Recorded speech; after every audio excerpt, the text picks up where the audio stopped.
Hello বন্ধুরা, প্রীতিস ব্লগে তোমাদের ওয়েলকাম। তো রোজকারের মতন আজও কিন্তু একটা নতুন ডেলি ব্লগ নিয়ে চলে এসেছি। তো রোজকারের মতন সকালবেলা ঘুম থেকে উঠে আগে একটু ছোলা ভেজানো খেয়ে নিলাম, খেয়ে তারপর বর্মশাইয়ের জন্য ওটস বানালাম আর নিজেদের জন্য বাড়ির সবার জন্য চা বানিয়ে নিলাম। আর চা না খেলে তো দিন ভালো একেবারেই যায় না, সেটা তোমাদের সব সময় আমি বলি।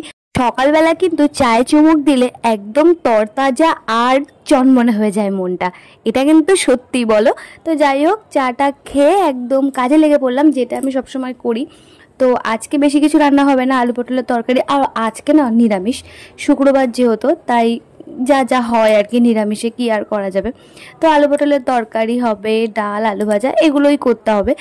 তো চলো, তো মা ওদিকে পুজো দিচ্ছিল আর আমি এদিকে মানে সবজিগুলো কেটে দিচ্ছিলাম, তো আগেও বলেছি। তো চলো দেখতে থাকো।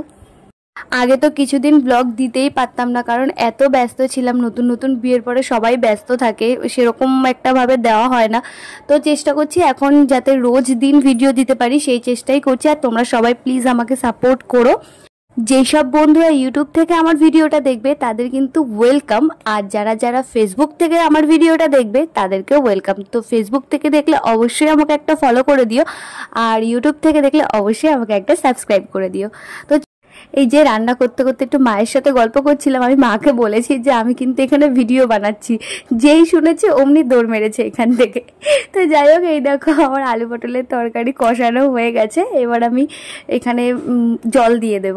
তো জল দিয়ে রান্না করছি, এর মধ্যে আবার বাবা এসে বলছে যে রান্না কি তোমার হয়ে গেছে, তাহলে আমি একটু তোমার সাথে হেল্প করে দেবো। আর একটা কিন্তু জিনিস, এটা কিন্তু সত্যি কথা, যে আমি আর মা যখন কোনো সময় রান্না করি, আমি তো খুব কম রান্নাঘরে ঢুকি, একেবারেই ঢুকি না, মাঝে সাঝে ঢুকি। আর আমাদের কিন্তু দুজনকে বাবা খুব পরিমাণে হেল্প করে দেয় রান্না করতে। বাবা কিন্তু খুব ভালো রান্না করতে পারে, এটা একদম সত্যি কথা।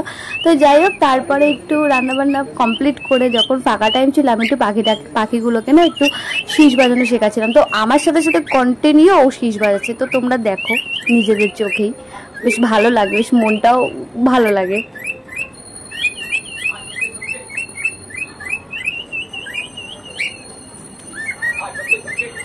ও কিন্তু আমার সাথে সমান তালে তালে আর কি শীষ বাজিয়েই যাচ্ছে সব সময়। এবার বিকেলবেলার দিকটাও কিন্তু ওরা ঠিক এরকমই করে, খুব ভালো লাগে।